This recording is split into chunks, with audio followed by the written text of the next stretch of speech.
Eu já estava zombando do Carluxo em razão desse voto antes de o prefeito Eduardo Paes aparecer com esse tweet. Eu não era o único na rede social. Teve, por exemplo, o vereador do Partido Novo, Pedro Duarte, que também fez uma postagem falando ali que tinha acabado de aprovar em primeiro turno a reforma da Previdência Municipal, com essa majoração de 11% para 14% na alíquota, e escreveu assim: dentre os que votaram contra, lá estão PT, PSOL e reticências Carlos Bolsonaro. Bolsopetismo cada vez mais claro, ele falou, o vereador Pedro Duarte. Até o deputado federal Kim Kataguiri foi comentar a postagem e disse o seguinte: é fácil se fazer de direita e fazer arminha com a mão.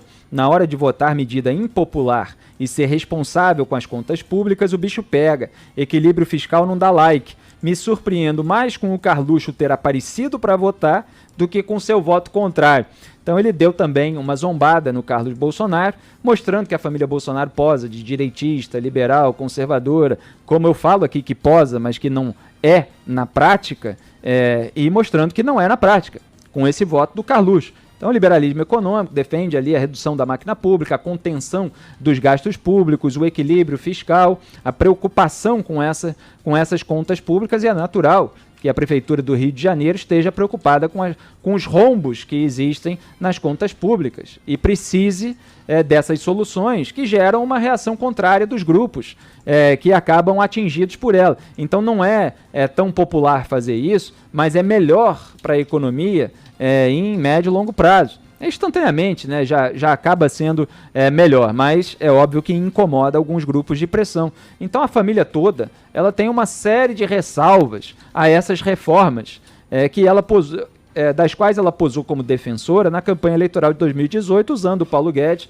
como futuro, na época, ministro da Economia, para acalmar o mercado, para mostrar que seguiria ali uma pauta liberal que o presidente não vem seguindo. Eles não privatizaram nada, o próprio Kim Kataguiri já chamou agora o Paulo Guedes para o Congresso para explicar por que não fez as privatizações que não dependem de aprovação do Congresso, quer dizer, nem essas foram feitas. Então é natural que o Carluxo vote contra a reforma da Previdência no âmbito municipal. A reforma da Previdência ela só avançou no âmbito federal porque ela já estava pré-pautada pelos governos anteriores. O Michel Temer ia fazer a aprovação da reforma da Previdência quando veio o escândalo do Joesley Batista gravando o então presidente da República lá no porão do Palácio do Jaburu, e aí ele precisou se defender contra o impeachment e a reforma da Previdência acabou adiada. Quando o Bolsonaro começou o governo, já estava ali, texto pronto, só precisou de uma articulação que foi feita até de uma maior parte pelo Congresso. E aí eles acabaram aprovando essa reforma, mas a administrativa, a tributária, não são pautadas, não avançaram até hoje. E há grande movimento por parte do presidente para desidratar essas reformas. A administrativa, por exemplo, elimina cargos, e ele quer usar cargos para tomar lá da cá.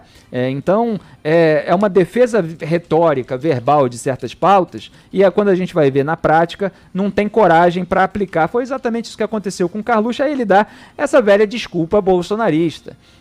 O sujeito, então, anda com um comunista, o prefeito, como ele sempre diz, essa é a alegação dele, ele precisa dialogar com todas as partes, ele precisa dialogar, ter relações institucionais com o governador, com o presidente da República, etc. E aí o Carluxo diz que ele está andando com um comunista, então ele vai votar contra a reforma da Previdência Municipal, quer dizer, ele está pessoalizando ali aquele voto dele em razão de um embate político-ideológico e não preocupado com o futuro da cidade da qual ele é vereador.